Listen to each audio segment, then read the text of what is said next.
Welcome to Heartline Stories. What if one day you were expelled from school for being poor, and the next, a billionaire's helicopter landed just for you? Stay tuned to hear Jake Parker's unbelievable true story that will leave you speechless. If you love inspiring stories, make sure to like this video and subscribe for more life-changing tales. Let's get started. It was a chilly Monday morning in a small Texas town. The kind of morning where the air felt crisp and the streets were still quiet except for the sound of old pickup trucks passing by. 16-year-old Jake Parker tightened the straps on his worn-out backpack, its faded fabric a clear reminder of how long he'd been using it. His shoes, scuffed and barely holding together, squeaked slightly as he walked toward the school gates. Jake wasn't the kind to complain. He knew his family was struggling. His father had been laid off months ago, and his mother was too sick to work. Still, he kept showing up, hoping his hard work in class would eventually pay off. That morning the halls were buzzing with chatter, lockers slamming, and friends exchanging weekend stories. Jake slipped quietly through the crowd, keeping his head low. He had a math test that day, and he'd stayed up late studying by the dim light of a bedside lamp, because the power had gone out again. Before he could get to class, he heard his name over the intercom. "Jake Parker, please report to the principal's office." His stomach tightened. Walking into the office, he saw Principal Harris sitting behind her polished desk, glasses perched on the tip of her nose. She didn't smile. Instead, she looked at a folder in front of her and said in a cold, formal tone, "Jake, I'm sorry, but you can't attend classes anymore until the school fees are paid." Jake's eyes widened.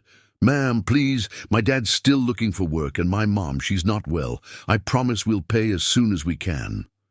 But Principal Harris didn't look moved. Her voice stayed firm. "Rules are rules, Jake. I've given you enough time." Then, in an act that would stay burned in his memory, she waited until they were back in class and handed him a dismissal letter in front of everyone.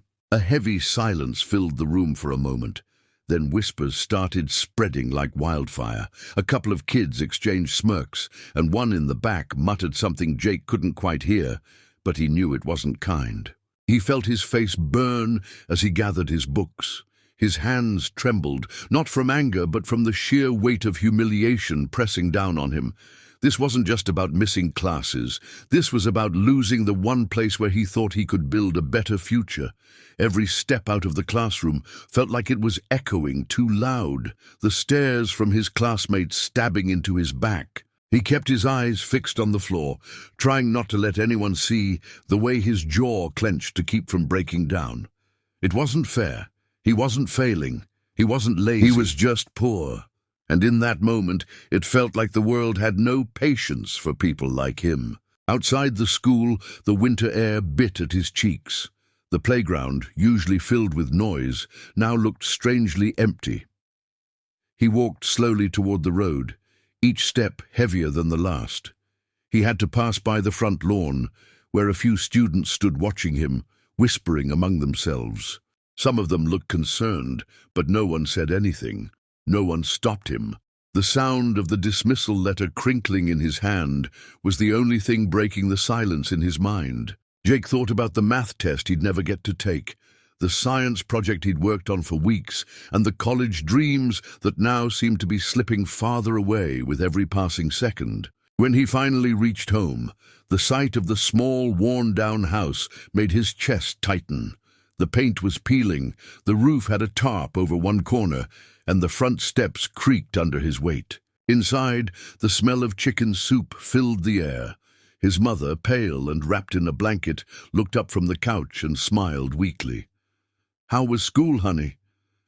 Jake froze, fighting the urge to tell her the truth. He didn't want to add to her worries. "It was okay," he muttered, setting his books down. But his father, sitting at the kitchen table scanning through a stack of job applications, noticed the look in his son's eyes. Later that night, alone in his room, Jake finally let the tears fall. The world outside seemed so big, so full of opportunities for others, but for him it felt like every door was being slammed shut before he even reached it. He thought about how hard his parents had worked to give him a chance. He thought about the countless hours he'd spent studying, hoping his grades would be enough to open a door somewhere. Now, all of it felt pointless. Staring at the ceiling, he made a quiet promise to himself this wasn't the end. Somehow, some way, he would find a way back. He just didn't know yet that fate had already started working on it. The next morning began like any other at the small Texas high school. Students shuffled in, chatting about homework, sports practice, and weekend plans.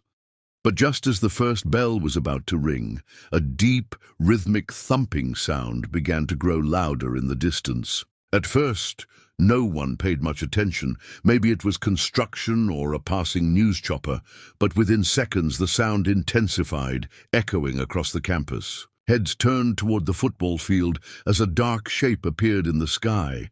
It wasn't just any helicopter. It was sleek, jet black, and unmistakably expensive, its polished frame glinting in the morning sun. Within moments, the helicopter descended onto the football field, whipping up a storm of dust and loose papers.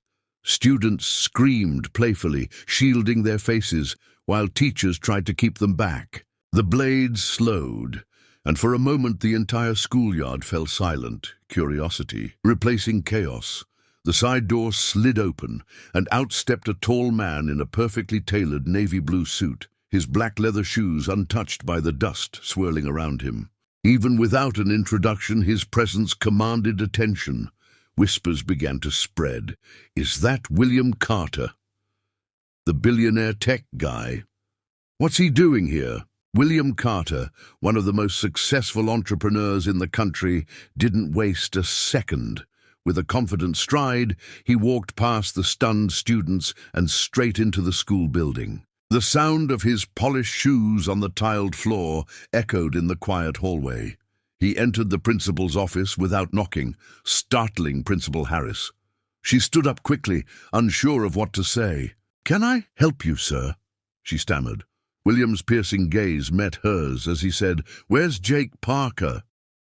His voice carried the kind of authority that didn't invite questions. The principal blinked in surprise, then slowly pointed toward the hallway. Out in the corridor, Jake had been standing by his locker, still feeling the sting of yesterday's humiliation. When he saw the tall man approaching, flanked by the wide-eyed principal, his first thought was that this had to be some sort of mistake. William stopped in front of him, his expression softening instantly. "Jake," he said warmly, "I've been looking for you." Jake glanced around, unsure whether to respond. William continued, "Your late mother once saved my life, something I've never forgotten. I just learned you were expelled for unpaid fees.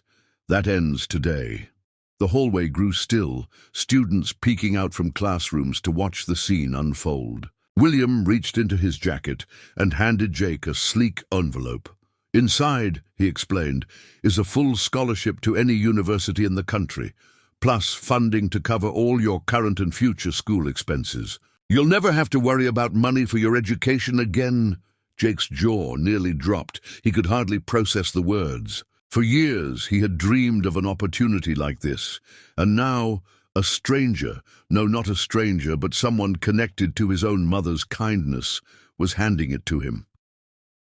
His hands trembled as he accepted the envelope, unsure if this was real or some dream he would wake up from. The crowd in the hallway began murmuring in disbelief. Some students looked shocked, others envious, and a few genuinely happy for him. William then turned to Principal Harris, his tone shifting. "And from today," he said firmly, "Jake is your top priority. No more obstacles, no more humiliation. If he needs something, he gets it." The principal nodded quickly, a faint blush creeping up her cheeks. The memory of handing Jake that dismissal letter just a day earlier now felt heavy in the air. Jake glanced at her, not with anger, but with quiet triumph. For the first time, he didn't feel powerless. Outside, the helicopter blades began to spin again, signaling William's departure. But before leaving, the billionaire placed a reassuring hand on Jake's shoulder. "I'll be in touch," he said. "Your future is wide open now. Don't waste it." With that, he walked back toward the field, the crowd parting like waves around him. The roar of the helicopter filled the air once more, lifting off and soaring into the sky until it was nothing more than a distant speck. Jake stood frozen, clutching the envelope to his chest, the weight of his life's sudden turn sinking in. As the students slowly returned to their classes, Jake walked outside, breathing in the cool morning air. The world suddenly felt different, bigger, brighter, and full of possibilities he hadn't dared to imagine just yesterday. In his mind, he replayed William's words and his mother's quiet sacrifices over the years. Her kindness had reached further than he could have ever known, rippling through time to change his life in an instant. That night, sitting at his small desk at home, Jake opened the envelope and read the official scholarship letter. Tears welled in his eyes again, but this time they were tears of hope. From that day forward, Jake carried himself differently. The sting of yesterday's pain hadn't vanished, but it had transformed into determination. He knew opportunities like this didn't come often, and he wasn't about to waste it. Sometimes, life truly did change in a single day, and for Jake Parker, that day began with the sound of helicopter blades cutting through a quiet Texas morning.